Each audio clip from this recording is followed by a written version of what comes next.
Hey, hey, hey, welcome to the Weed Out, where we talk about the bullshit and weed out the nonsense in our backyard. I'm Spencer Fox Peterson, here with our special guest this week, Michael Hitchcock from Pittsfield. Hi, Michael. Hi. Glad to have you on the show. We've been on a little bit of a slow run the last couple months, but nothing slowed down. Obviously, we've been in tariff hell. There's been multiple atrocities, multiple war crimes, multiple crimes against the population of this country since the last time you and I spoke. Actually, since the last time we spoke, we have a new Führer, a new president, new boss, same as the old boss. But yeah, so all not great, but there's always some light and things going on, and even when bad things happen, there can be some positives to be remembered, and you're always a great guest to remind us of that and tell us about what's going on the ground in Pittsfield. Obviously, Michael's been on the show in the past, talked about roots and dreams and mustard seeds, which is, I guess in my clumsily described description of it, it would be, it's like a nonprofit, but it's not really. It's a community space, right? Yeah, both of those things are true. Right. But it's like, nonprofit feels like, yeah, corpo, and it's not corpo. No, but we're taking advantage of that.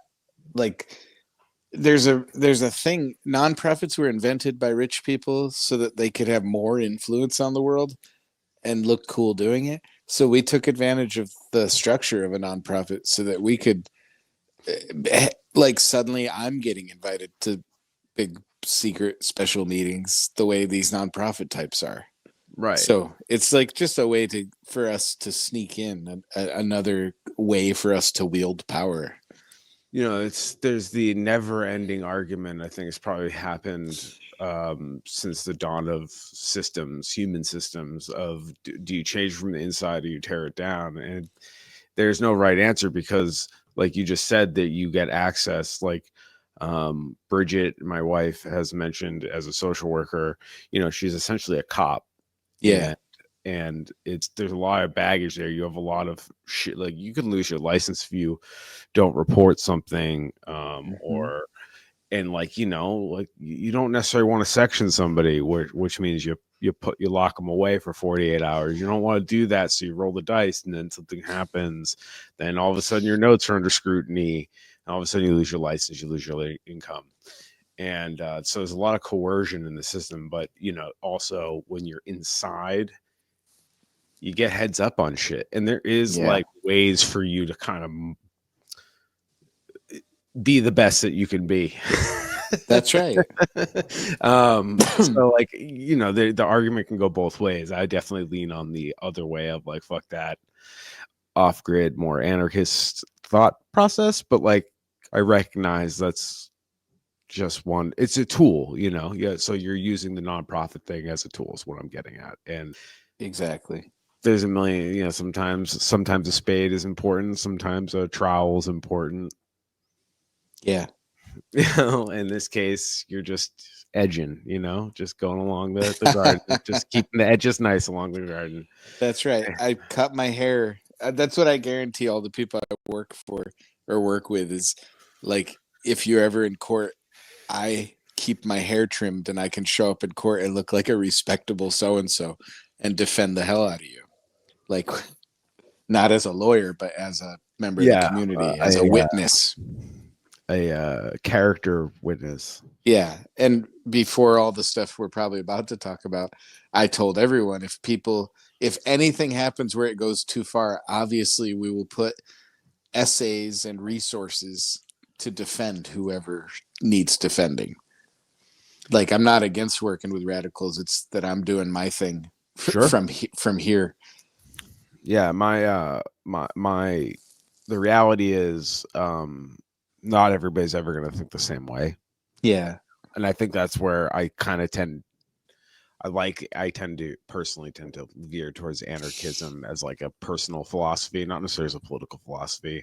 I'm sure anarchists are ripping their hair out hearing me say this, but it's just more like I don't believe in hierarchies, but the reality is other people do. Mm-hmm. And I can't force you. I can't break your arm. Well, I can break your arm, but Nazis beware. I will break your arm so you have one less arm. Do not do shit. But I can't. It's like funny when an anarchist like, no, we'll make them. It's like, wait, what? That's right. Wait, what? I'm so confused. Do you even know your own philosophy? Anyways, so with all the happenings going on since, I don't know, just forever in the United States, but it's been really ramped up the last year, between deportations. I don't know. Like Pittsfield is such a axis of all this, like a hub of all our issues, because you have the GE pollution, right? And they're taking down the EPA, and GE pollution is, if anybody's listening, like you should Google what GE did to Pittsfield and what's left, the carcass of Pittsfield. And that was decades ago, and it's obviously still rearing its ugly head. And this is what's happening all over the country. And they're talking about wanting to reindustrialize this place. Mm-hmm. It's just like, I don't know. You guys did do a great job the first time around. Personally, that's my opinion. But all these intersections exist in Pittsfield. There is an immigrant population. There is plenty of, if the labor exists, it's something that shady people like to exploit migrant labor, whether it's farm work or any of that stuff. Kitchens, like, Berkshire's really, I mean, tourism is a factor of your economy. So I deliver to these restaurants. I walk in the back door. These are, it's it's seasonal workers, from wherever the pipeline is. Every community's got a different pipeline to a different community overseas. And it's like, I love working with these people, but then there's all these people who live here year round who can't get the work. And then that creates this tension. And it's all very exploitative, and it's all to keep the wages down. And like I said, like Pittsfield is like this axis, like a hub, because all these things kind of all intersect. It is also it's a urban area, so you have a housing issue, crisis, not an issue, and it's been dire for a long time. And like I said, I drive around there, and I drive through, and there's panhandlers, normal, routine amount for the size of the city that Pittsfield is. Like nothing. It's nothing. Holyoke's very similar, per capita, I would say, just on the eyeball test. But they've been freaking out there. Well, the NIMBYs and the conservatives, and I'll leave describing the people, the factions, to you, actually. So I'd love to hear. Could you just introduce the players real quick? Give us a rundown of what's been going on. I just so everybody knows, the mayor tried to push this as a safety issue. So people hit by cars to cut down on panhandling. It's bullshit. But please take the floor. All right. So I'll give you a tiny bit of national context and then a little bit of Pittsfield context. Is nationally, homeless people and panhandlers, public poverty, they've been increasingly been a target of state and vigilante violence. They're one of the perennial popular targets of any kind of fascism, is the homeless or the poor. And so across the country, since before Trump, you and I know, but not everyone knows, that Trump is an ongoing project of, right. Biden was doing a lot of this, just less. He's the bad cop. Liberal left-handed side of it all is the good cop. I mean, Gavin Newsom doing that photo op, cleaning out at a homeless encampment and throwing everybody's belongings away, was during Biden. You've got it. Yeah. And so, like, even the town in Oregon that declared having camping equipment was illegal, and camping equipment meant blankets.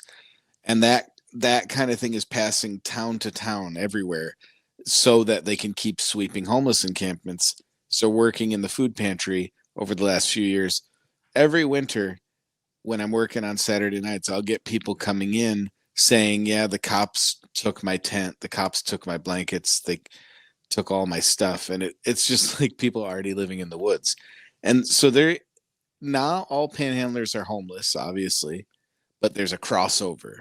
It's people who are homeless or people who otherwise really can't interact with the so-called traditional work.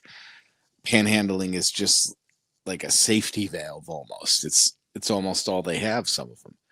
So at the same time as all these cities across the nation are making panhandling and homelessness and poverty like that illegal, we also have, after now, COVID's not really over. Everybody knows that, who knows anything.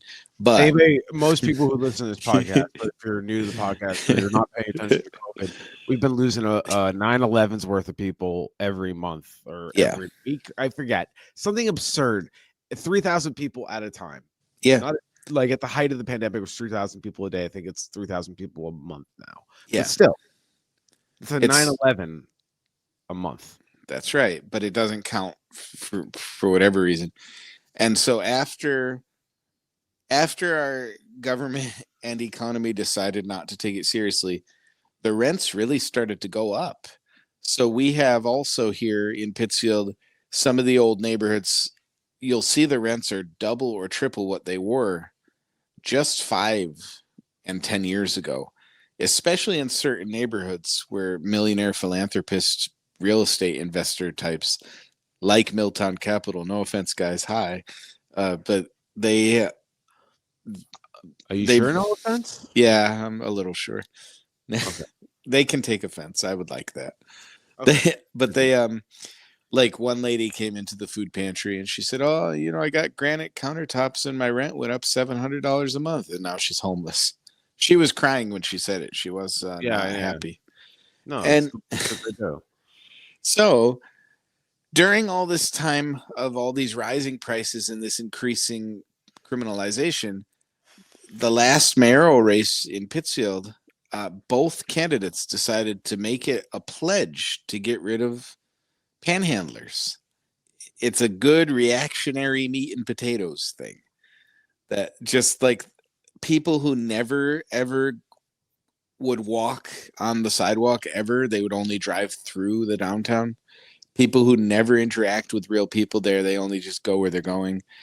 Old people who are conservative and maybe afraid of downtown, and wealthy landlord types who only see Pittsfield as an investment portfolio thing, and they're not involved in the being a member of the town. These people eat that stuff up. And so Yes. both, So yeah, these politicians are like, even when you watch Back to the Future, Mayor Goldie Wilson runs on cleaning up the streets. yeah, Cleaning up the streets, see? Like, it's like, you're right when you say it's like it's the hackiest bullshit. It's just like the immigrants took your jobs. It's the same yeah, bullshit, but it's on like the local level, and the dehumanizing, calling them dirty, and it's like, even if they are dirty, when you call people dirty, there's a whole thing. It means you can disregard them. They're trash. Like, I feel itchy with when people. It's like, I don't know. In my experience, the guys I know that are near my house, um, they keep their corner pretty neat. yeah, So, like, because they don't want to be hassled, man. Like, I'm not saying, I don't know what their motivation is, but I'm just guessing it has to do with being hassled. yeah, And that's just a social thing, like in life. Like, hey, clean, like, we all have to use this area. Don't, but some people probably use it as a reason to fucking berate them, or cops harass them. And just two things that I've noticed in this conversation. So, one, the mayor thing just being forever the same old trick. And the fact that both of your candidates pulled it sucks, but not shocking. But like cops routinely just like, how do you clock into your job and go throw somebody's tent out that it probably took them a long time to gather the resources to even buy that thing? And it's all they got. Like, people don't understand when they clean these encampments out and destroy all this shit. Like, they'd be like them destroying your house or your apartment building. Yeah. It's just as devastating. That's So right. even worse, because the amount of bullshit and these people, why is the percentage of people having regular jobs is crazy. Like, and how do you clock into your job and do that? That's a great Like, question. dude, I'm sorry. And sidebar, you'll probably laugh about this. You're familiar with the Karen Reed case going on in Eastern Minnesota? Okay.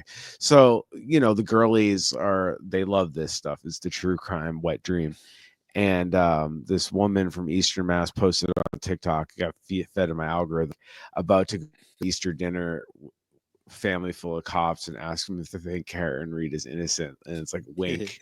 It's like a short meme, like 15 seconds, right? So I just comment, I'm like, why are you going to dinner with fucking cops? Yeah. And well, I married into this family. I was like, don't deflect. Like, you're breaking bread with cops. Whoa, are you okay?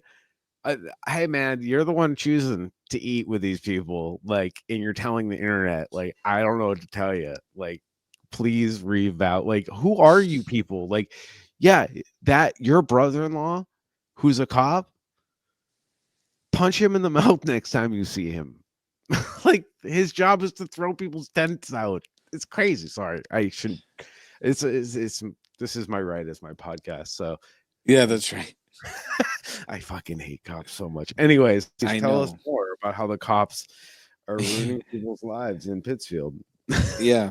Well, it's this one the cops didn't really get involved in, but obviously that's what these ordinances are, because an ordinance is only going to be enforced by the cops. So, here's where the whole thing gets funny. Is during the campaign, they both pledged, and not everyone with like a conscious and forethought didn't like it, but a lot of people were getting excited about them ending panhandling. And this got through to me through like a lot of third party channels. Like, we had a homeless woman living behind our community building. Now, the first thing I did when we were getting the outside of the building painted, I said, hey, make sure you paint over that no trespassing sign, because it's a community building. And as far as I'm concerned, that sign doesn't make any sense there. And so my legal theory, which I checked with a few people, and it kind of checks out, it depends what lawyer you get, is that I cannot shelter a homeless person there. It's not suitable for human habitation outside, and it's not zoned for human habitation inside. Fine, I get that. And we're right across from City Hall. But we have Wi-Fi in the building for free, and we made sure that the Wi-Fi extended to the outside. We talked to the people about it, how we need it to go for the homeless people, for instance. And there's nothing. If I leave at night and that lady's there using the Wi-Fi, who am I to say that she didn't fall asleep using it? I don't know. And I explained to her plausible deniability, and she's fine with it. So anyway, it got back to me. The mayor, the newly elected mayor, Pete Marchetti, it got back to me through multiple channels that he didn't like that we had homeless people there. And so to each channel that brought that to me, I said, yeah, homelessness is a tragic issue, but people who want to individualize it and want me to enforce these kinds of rules can pretty much go fuck themselves and go build housing, because that's not my job to build housing. And yeah. Anyway, so the noise stopped. He didn't pass anti-panhandling. We thought it was over. And meanwhile, I have to tell you that I pulled out up to that building one day and I saw this homeless guy from the shelter barfing in the parking lot there behind the building.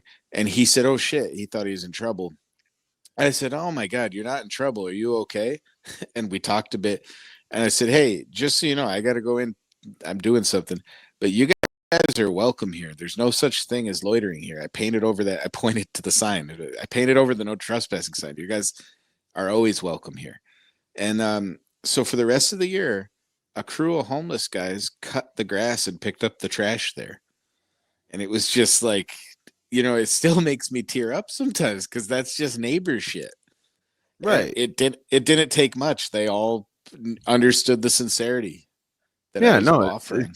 it's that simple. It's kind of like people in general, unless somebody's really going through it and has some, but that's such a small percentage of the population. Like, let's be real. It's like getting freaked out about trans people. Like, even if they Yeah. were aliens, dude, like, even if they were all the things you're saying they are, like, there's so many more of us. Like, what are you worried about? I'm not being Exactly. like crude about it, but like, I'm trying to talk in terms or understand terms that these fucking simpletons would understand. And it's just like the numbers just don't make sense, man. Like, why are you freaking out? Like, and we can, in a healthy society, we can help those people. That's right.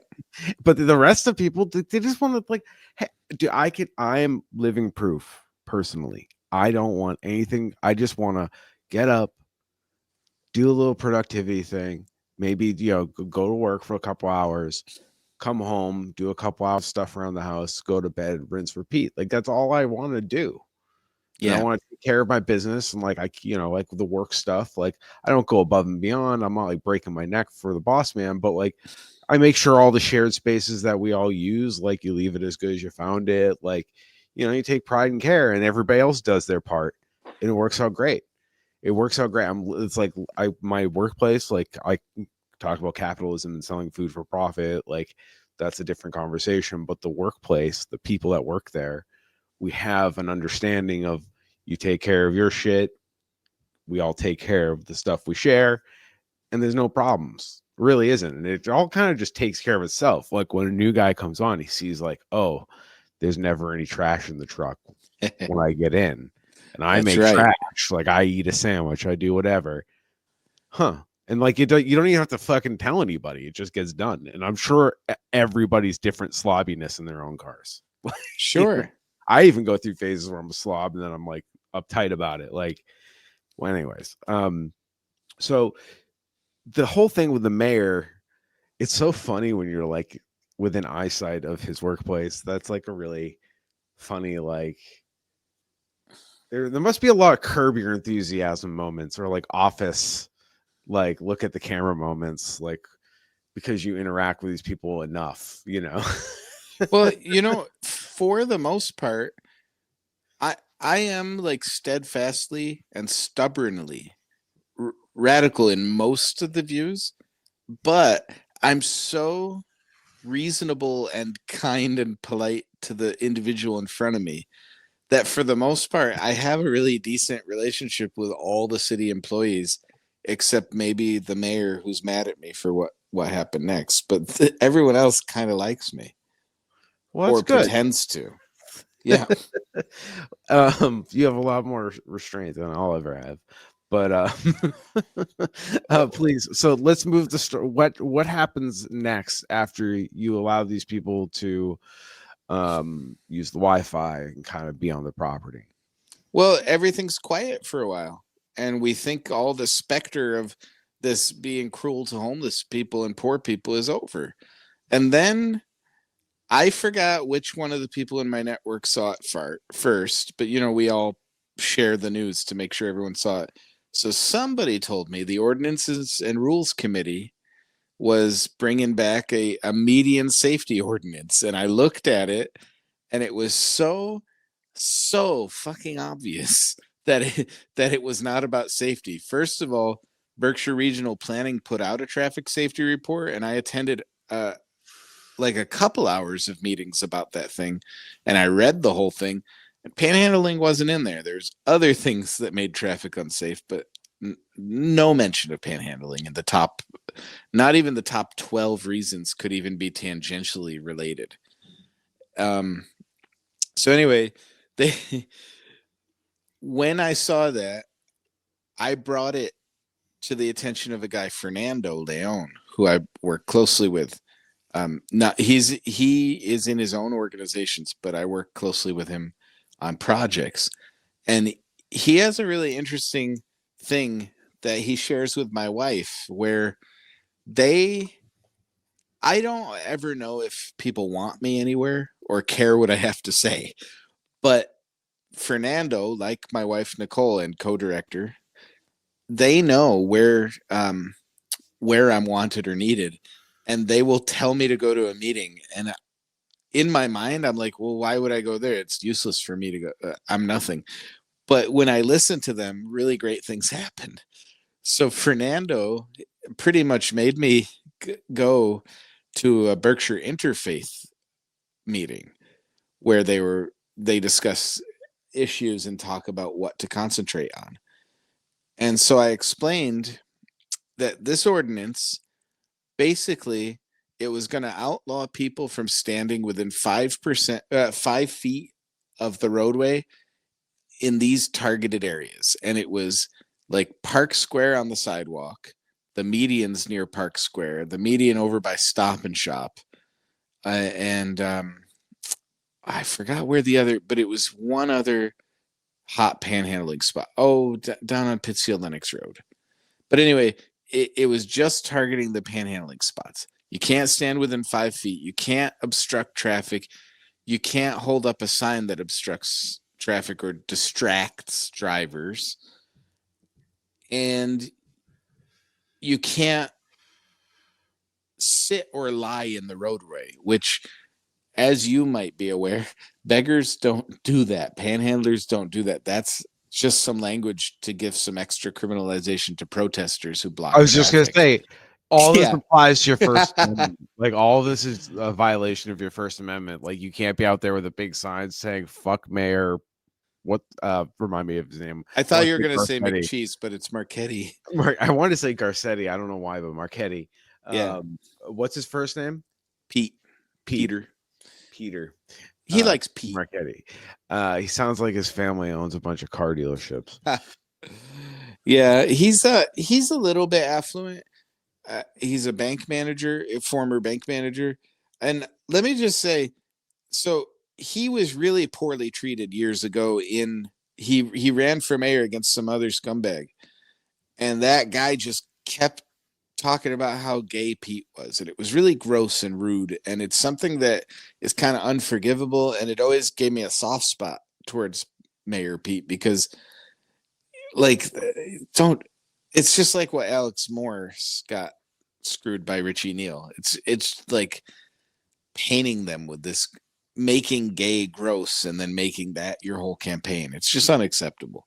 Yeah, it's oh god, I don't understand how that even still works. And, but it doesn't give you an unlimited pass. Yeah, exactly. It doesn't give you an unlimited pass for other wrong things. So this was there's a lot of secrecy involved here. We have no idea who pressured him or what, but it seems pretty obvious that it's like second homeowners, real estate investors who really were pushing this, landlords, because it doesn't make traffic unsafe, but it does make Pittsfield look poor when you're driving in. And that could hurt tourism and real estate investors. And it's not that many people. It's just like you said with trans people. It's a very small percentage of the people to be making these huge public laws about. If you open your eyes and you're in an area you're in regularly, so your town, if you just open your eyes and you actually just, like, a simple thing I picked up on was, even if you don't have anything to give them, or even if you just give them the head nod at the very least, you're like the traffic's moving, just acknowledge their existence, make eye contact, because they're a human being. You start to recognize that there's only so many. Yeah. Yes. You're like, oh, them. Oh, word. Okay. Yeah. I know you. I know you. And there's like, I know like 6 in my like town. Yeah. So it's just like, and I know there's other areas that's worse, and but that's this again, this is not individuals' fault. No, even in New York City, certain blocks had beggars that I would recognize, and some of them greet by name, but at least some of them we just obviously recognized each other and would even chat if I wasn't in a hurry, you know. And here in Yeah. Pittsfield, it's the same thing, except I meet some of these people like some of the hours of my work in the week I do in the library where I'm just so highly accessible. And Right. it's like, oh, this guy named Guy who's a panhandler. Well, he's a great guy. And you know, contrary to what stereotypes would have you to believe, I first met Guy busting his ass on a moving job, working at really bullshit wages for a guy who just sat around collecting bigger wages, bossing everyone around. And eventually Guy lost that job and became a panhandler. So when people say they're richer than us, I don't, like any normal thinking person, I don't believe it. But also, I know like 4 or 5 of these people by name, and I know they're not richer than people who work like at Target or wherever your minimum wage job is. They're making a lot less than that. So Yeah. yeah. And it's sometimes it's, you physically, a lot of these, one guy I know, he has edema, like he can't Oh move yeah. much. Oh So yeah. just standing there or sitting or leaning on his crutches, like, and it's like, motherfucker, if could he just get some health care? Can we just get this guy some health care? I Like know, seriously. it's not his, like, I don't, seems to, when I've spoken to him, seems mostly together. Just shit, man. Shit luck and a shitty economy and a shitty world that doesn't value humans. Yeah. And it's And then not once a you're poor, choice. exactly. It's And not a choice. I'm the telling you. the the food that's available to him at the money he has is not going to be like the nice high Right. fiber low salt food that's going to help edema Yeah, exactly. at all. Yeah. And it's like maybe all you can go to is the shell. Yeah, That's, because again, you can't walk very far. You can only that's get right. companies of the shell or whatever. And what do they got? Fucking shitty pizza and taquitos. That's right. Anyways, Yeah. so So, dealing with these ghouls, yeah. Mayor Pete, he doesn't So, get a pass right. forever. That's right. I wanted He's to a say human being. I do respect him for certain things, but no, he doesn't get a pass. So Berkshire Interfaith, what I really liked about them when Fernando sent me to their meeting, they really took what I was saying seriously. I laid it out. I said, here's what they're doing against poor people. Here's what they're doing against protesters. And, we've had a weekly protest on Park Square in Pittsfield for about 22 years now. People protesting for peace every Thursday night. And obviously, when you're protesting, or demonstrating, you actually need to be up on the road where people can see you. If you have to move 5 feet back, you're just invisible. You might as well just stay home and do it. And that's doing it lawfully. We could block the streets, which is That's right. unlawful. But like that to me, I mean, disruption is true protest. Otherwise, it's A a parade. display or a parade or whatever. And there's nothing wrong with that either. That's also a thing. That's a community building event. Like that's good. I want Yes. people to fucking, because that's where you start building solidarity. That's where you can start feeling a little more bold. Yeah. Like that. It does start there. So like I also, this is where I like don't understand the defeatist people who like nobody will just go all war man. It's like, what are you talking about, man? Yeah, you got people to at least show up at the same place at the same That's time. right. That's hard enough. That's so hard. You do it with money and it's hard. Yeah. Like, Yeah. you do it with work and trying to get people to show. Like I've been a manager. I'm sure you've managed people, like you mentioned, I think, and yeah, that's hard. So yeah, getting people to show up and It's a skill. it's Yeah. just, and it's luck. It's got to be the right Yep. combination of personalities, and unfortunately, we all have different struggles we're going through, so we have different priorities. Yep. But so tell me, Yeah. there is. I want to just jump gears a little bit and kind of combine ghoulery and tomfoolery real quick. Yeah. So ghoulery and tomfoolery is going to be real lax because I'm short on the details. But there's a situation with inappropriate behavior by school officials. Long story short, child exploitation, fucking drugs, all that stuff, right? Yeah. It's just like in towns like Pittsfield, like it's like there's so much chaos. This exact happens in Holyoke. So it's kind of like the Trump effect where it's like there's so much shit against the wall. Like, where do we focus? Yeah. Like kind of works in favor of corruption and rot, austerity. It True. kind of works in favor of destroying whatever institutions we have. Yep. So how does that what in your experience, what are people more engaged in? More engaged with protecting our unhoused, or are they more engaged with the, kind of more lurid subject? It's really important, but it's kind of like the true crime stuff. It gets a little weird for me because it's like, it feels like you're fetishizing this. And I feel like some people, when it comes to children and sexual exploitation, it's why I really don't like to cover it too much, because I don't know the nuance of how to appropriately cover it without turning it into something gross. Right. Even unintentionally. I don't want to go there. Hmm. But yeah, how does it feel on the ground, I guess, is what I'm asking. Like, what are people more interested in? Oh, people love lurid abuse stories, true crime, Right. just as you're saying.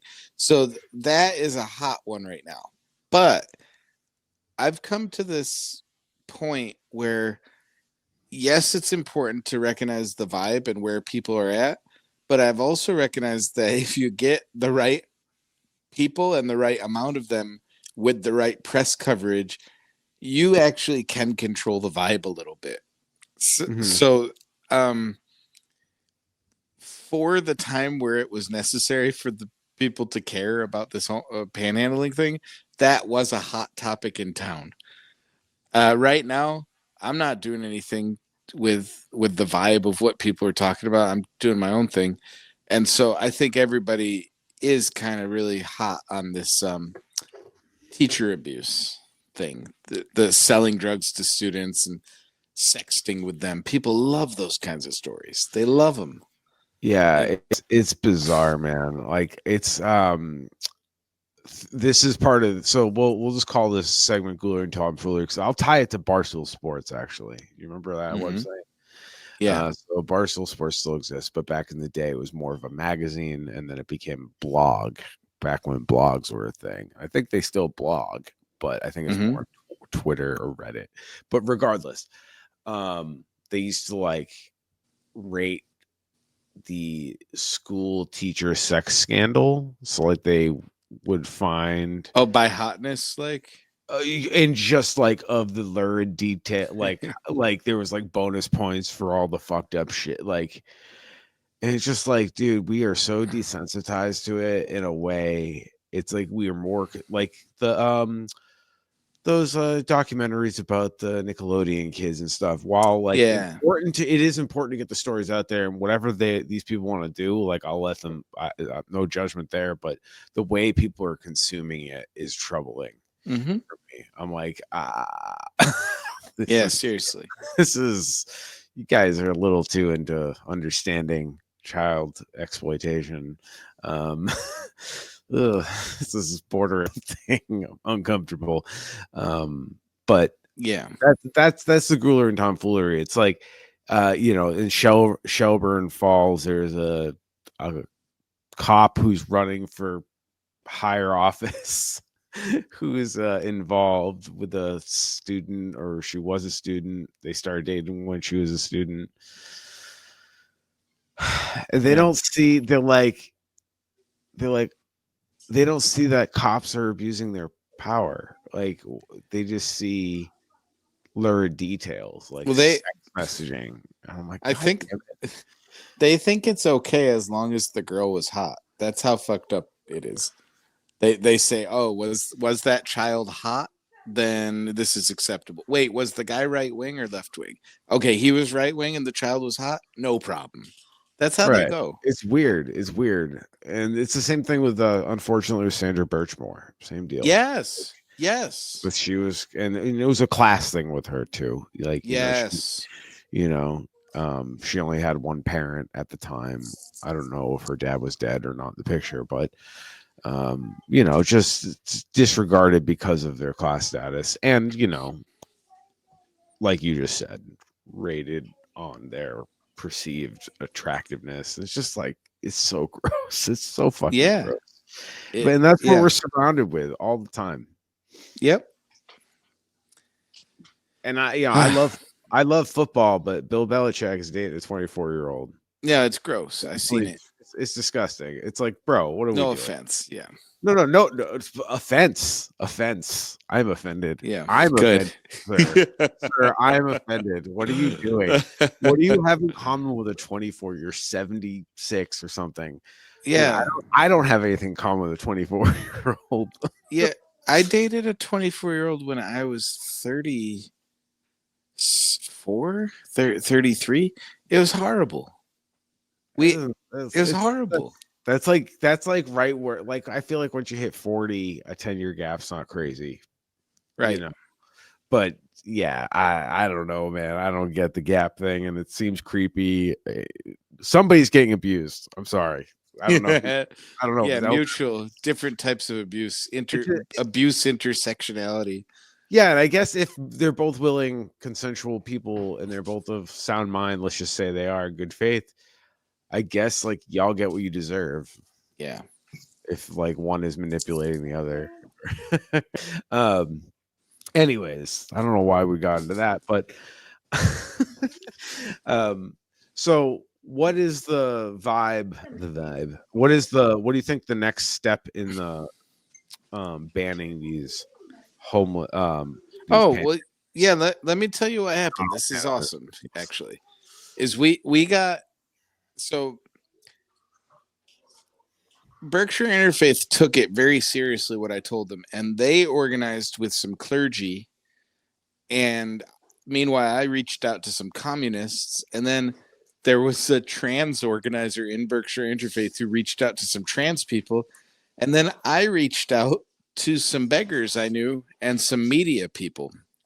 And so anyway, at this meeting, I didn't want to step on toes because it's not my meeting, but I also am like a Vladimir Lenin fan. So I know sometimes it's time to step on a toe. And so everybody was kind of spinning their wheels about, what do we do next? We should probably do. And I gave everyone a chance to talk first and come up with ideas, but it wasn't happening. So I just said, hey, look, they're going to vote on this on the 18th.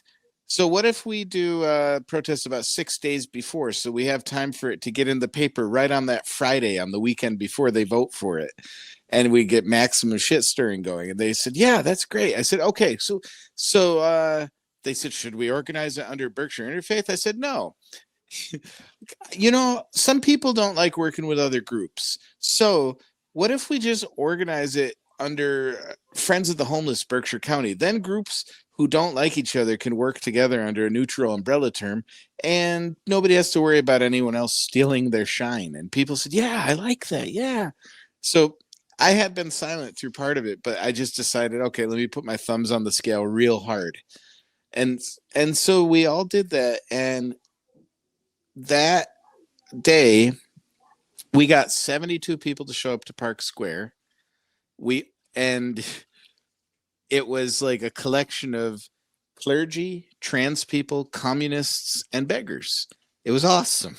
And that is a kind of coalition that the ghouls in government can never comprehend. How did you get those people together? It wouldn't be anything they would ever think of. And what we did there was we wanted to get that message out in time for people to make phone calls and write letters to this council before it voted. It's the Ordinances and Rules Committee. And so we made sure to put our message out, and we patrolled the iBerkshires, the Berkshire Eagle, and a couple other Facebook pages to make sure the comment section would go our way. And for the most part, I put out some talking point guidelines, for the most part, we were friendly, upbeat, and informative in our responses. So people would say, yeah, but some of them make more money than us. And so I'd swoop in, for instance, and say, oh, yeah, that's a common misconception, but I actually know a lot of these guys by name. And here's how much they'll usually pull in standing out there for 6 hours. Or they should go get services. And I said, that's really a great impulse you have. But unfortunately, most of the services are overburdened and have a wait list. I actually run a food pantry, and we don't have enough resources to feed everyone. So this is something they do to get by. Some of them are using this panhandling money just to pay their rent. It's always positive, upbeat, and informative. And we'd actually change minds and change the tone of the conversation. Meanwhile, because we had such good relationships with the press who showed up on time, shout out Josh Landis especially, but also we were really happy with our Berkshire Eagle and iBerkshire coverage there. And so this council unanimously said that they got more phone calls and emails about this topic than anything in their history of being on this committee. And so it really worked perfectly. So by the time they voted on it, it was 4 said no. 1 said, Pete White said, I like it, but it's not right yet. Let's send it back to table it. And so that's pretty much a victory, but you have to go back the next week to city council and make sure. And it was unanimously, except for Pete White, voted down. So their next step, we've heard rumblings. They want to bring it back next year. They're going to modify it. Some of the reasons it was shot down were because it goes against the vibe of our sanctuary city thing we just passed for trans people, and that it is prone to unequal enforcement, which was one of our talking points, and that every other city that passed something like this without a lot of data supporting the safety angle got sued for millions of dollars. So they're going to rewrite it next. That's the upshot. They're going to try. Oh, I just picked my nose on camera. Sorry, everybody. Forgot I was on camera. Sorry, podcast. I'm leaving it in. Can't believe I said it too. That's great. Now everyone gets to experience it. Well, anyway, you're being transparent, and maybe is this you trying to manipulate us? Yeah. But I just want to as the tactician, I like to think myself as, it's a reminder that these people don't being bullied, and that's the beauty of politics. They don't like, and bullying what you guys just did. I'm not saying do anything creative with spikes and nails and knives. Nothing creative. Don't pop any tires. But get the word out, get your networks out, and bully. And agree. Nobody knows how to bully than people that were bullied as children. So. Oh, seriously. Yeah. It's true, man. I mean, if you survive being severely bullied as a child, you end up being pretty able to bully back. And it's and if you could use it for good. I'm working on using mine for good. I can't say I always have. Well, what I like about this story too is that there is absolutely we know this would have passed if we didn't do anything. Right. But everybody who said no, they were motivated to find reasons to say no. We believe they had to go along with the social buzz we created, but they found sincere reasons to vote no. But we know for sure if we didn't do anything, it would have passed no problem. And it feels good. And unfortunately, this is the reminder that fascism forever creeps. Authoritarian forever creeps, because the thing is, even if you want to say things are getting way worse now and things are out of control and both parties are shifting for right, we'll just table that. Yes. This conversation's evergreen. Because I remember as a child in Quincy, Massachusetts, there was issues with panhandlers and people arguing. I remember people in my family arguing about what to do with it. Do you find them? Do you arrest them? Or not my immediate family, but like I remember those conversations being and I went to a Catholic school, so of course it was a conversation at school too. Yeah. And, yeah, so like kind of one of the good things is that I was brought up around people was like, you don't punish people that already are asking for money. And sidebar, anybody that's ever saying, this is my snarky response, they make some people make more money than I make. Oh yeah, then go out and do it. Exactly. So yes. I thought you're a capitalist. Are you saying somebody's better at this than you are, or are you gonna take it as a challenge and maybe you can outcompete them? Because I thought we live in a capitalist society. Shouldn't that be the mantra there? And I will tell you also the shame element. I was homeless once and I went out with a bucket and I tried to sing. I have been a professional singer. I've been paid to sing. But out there with a bucket being homeless, I couldn't I lost my voice completely and I walked away in shame. I couldn't beg for money. I just went back to shoplifting. Sorry everybody, shoplifting. But there you go. I had to do it one way or another. The weedout does not condone not shoplifting as a means. Please consider who you're shoplifting from. Also, shoplifting from Walmart and Target are getting sketchy from what I'm seeing. They're what they're doing. I don't know if you've heard this, but they're using facial recognition to ramp up tracking, and they're waiting until you hit a dollar amount, so it's a felony. Nice. Hey everybody, Juggalo paint is still resisted against facial monitoring. That's hilarious. Yeah. Juggalos are the famous fans of ICP, correct? Yeah. Insane Clown Posse, a rap metal group, I believe. That's right. I don't know too much about ICP. I know more about what Juggalos look like, and they like what's that soda? Oh shit, Fago. Fago. Yeah, Yeah. it's like a regional soda. That's right. It sounds pretty good. I'm not gonna lie. It's probably super syrupy, you know. That's all it is. Yeah, It's fine. just hopped up on sugar. These guys. But I want to acknowledge what you said about fascism creeping. That is the thing that made us like. I felt almost embarrassed to have a celebration about this victory, but it is like we prevented the place from getting a little bit shittier and crueler to one Right. of the targeted populations.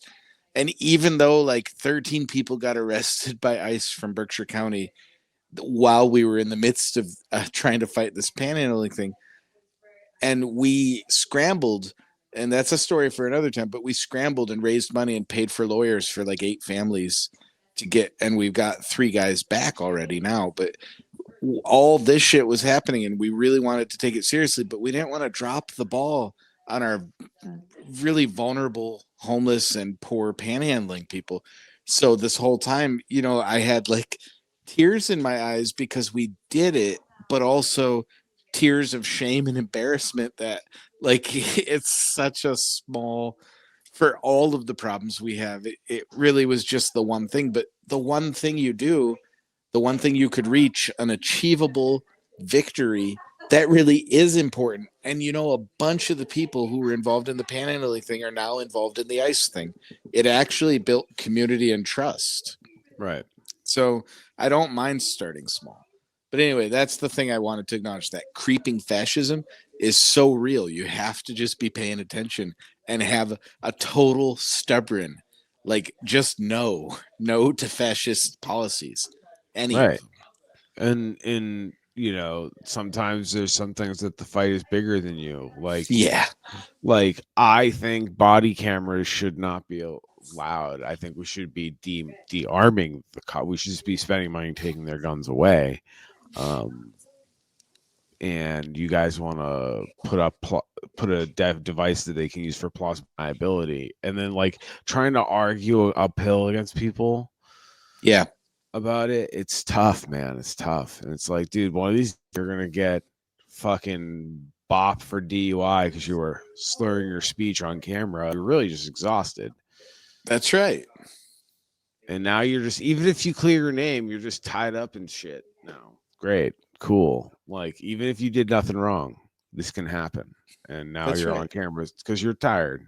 and whatever. And I don't know. Anyways, you can't win them all, but you got to take your victories when you can get them. Yeah. And but now you're a little more prepared for the next fight when it comes to ICE or deportation stuff. Yeah. And um, anybody at home, my argument about anybody saying all of a sudden this got turned on like a switch, and they're deporting. No, this was put in place. It's been in place.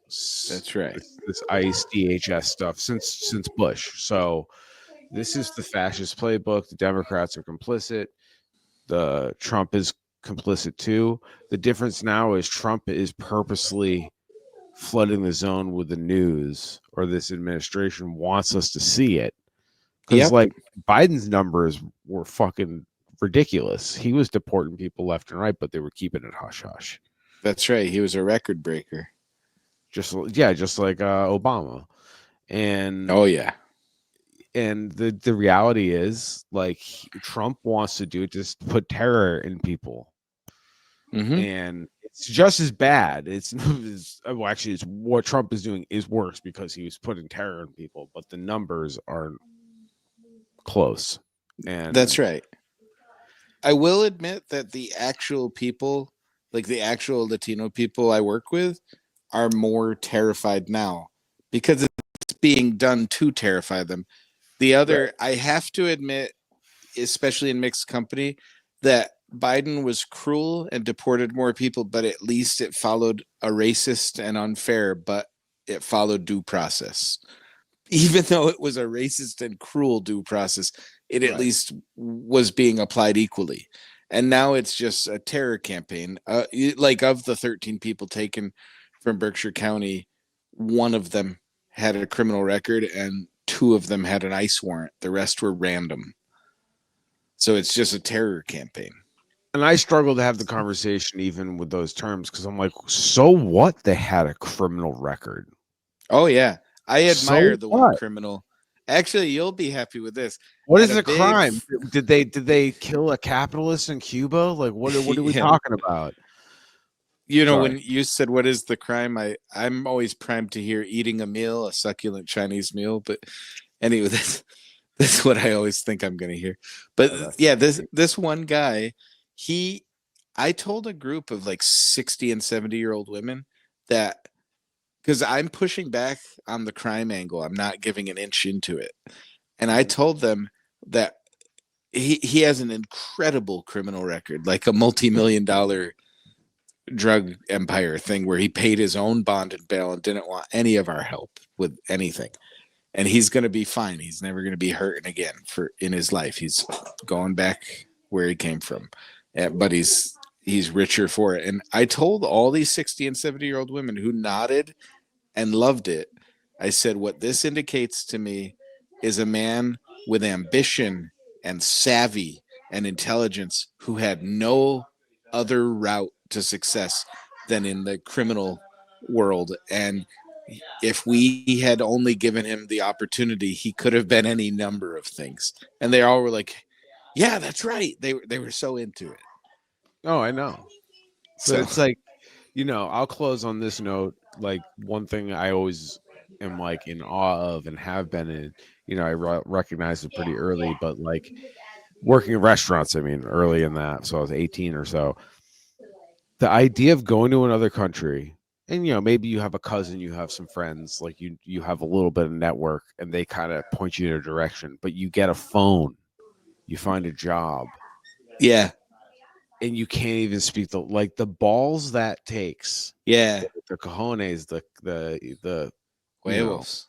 it's scary. It's scary. You don't see me doing it. It's just like Yeah, the panhandling thing. Oh yeah, it's so great. Why don't you do it, like motherfucker? yeah, But exactly. so it's it's what they do is really extraordinary. Going to a place they can't speak the primary language, and Exactly. where you never know who's going to be hostile towards you, Oh my god, and you yeah, and you get exactly. exploited. You're getting underpaid, and you know that's bringing everybody else's wages down. Everybody kind of knows it deep down. I mean, like we all know And it's rigged. I can't tell you how many people, but I know a number of immigrants that once the landlord finds out you're undocumented, the rent mysteriously goes up because they Oh, of know course. they've got you. It's so Oh yeah, shit. yeah. The whole every exploitative process of it. They love Um, it. yeah, and then it creates resentment from the people with citizenship. Yeah. Cool. Now I can't get paid as much because these guys will come in and work for less and they'll live in squalor. And it's like, you're cool with people living in squalor, dude? Yeah. You're mad at them for that? Like, Oh my god damn, God. you suck. One of the families we worked with, they were living 15 people in a 3-bedroom apartment because Damn. that's what was available to them. Yeah. Well, sometimes that's all you can do. And Yeah. I mean, it's better than having no roof. But yeah. Yeah. Anyway. It's just, yeah. So, So that's, closing out, what is the action going forward? Obviously, we can always get anybody who's listening. I can get you in contact with Michael if you're in the Pittsfield area. yeah, I'm Uh, highly accessible. if yeah, or you probably already know him. I don't know why I'm saying it, but you never know. You never know. Yeah, Things that's right. can happen. But please, obviously, keep me in the loop when Yeah. this inevitably comes back up, this ordinance, The, and we should have you back on to talk more about fundraising for this ice. yeah. Yeah, I would have talked about it more, but I didn't even see this in the news on the internet sphere. Oh yeah, we kept it. We didn't keep it secret, but we didn't promote it. We put a Right. fine line in between because at any moment You don't we want could Trump lose our back. nonprofit status for Right. supporting terrorism or whatever. It's such a tricky line, and everybody wants a piece of these immigrants, and they want to use them to put their own reputation. So it's just a delicate issue. Like people are always asking about private details. One lady demanded to to be put in touch with the families. You. Eh, yeah, just because I she mean, thought she wanted to meet them. God damn so it! Fucking so anyway, everything's a that zoo. yeah, that's right. The only thing that's coming up with the homeless and panhandling right now, some of the guys in the homeless shelter were thinking about making some demands on management because they're doing pat downs as if it's a jail. Every time you go out to smoke, when you come back, they pat you down and check your clothes. And the guys feel pretty undignified about that. They made an appointment with me to make like a homeless people's union, but they didn't show up. But they live precarious lives, so I'm just gonna go find them and and try to circle back on that. I don't like saying circle back, but that's what it was. Oops. And then in front of the library, there's a lot of public pressure to clean up in front of the library, which is one of the few places that let homeless people just be.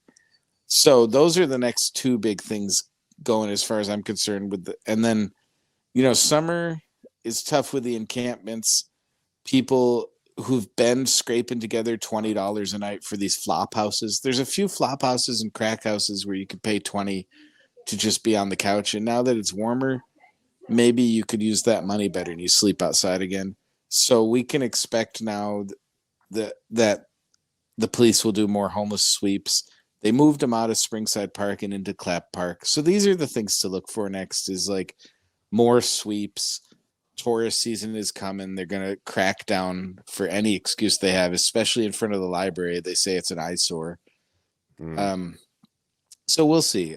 Obviously will keep you informed. You're on Signal with me, but also if a big story comes, I'll let you know. All right. Well, we will follow back up on that, not circle back. And Thank you. Nice. thank you, everybody. Of course, everybody who's listening. And we're here to weed out the bullshit. And no better person to talk about Pittsfield bullshit than Michael Hitchcock. So I appreciate you giving us some time. And we'll have you back on, and we'll wrangle Joanna to come on for an episode. Oh, good. Yeah. Well, thanks. It was nice to see your face and talk with you live. Yeah, same. I appreciate seeing you, and I know time is valuable. So thank you so much for giving us your time and just being a good neighbor out there. Thank you. All right, See you everybody. soon. Keep weeding out the bullshit.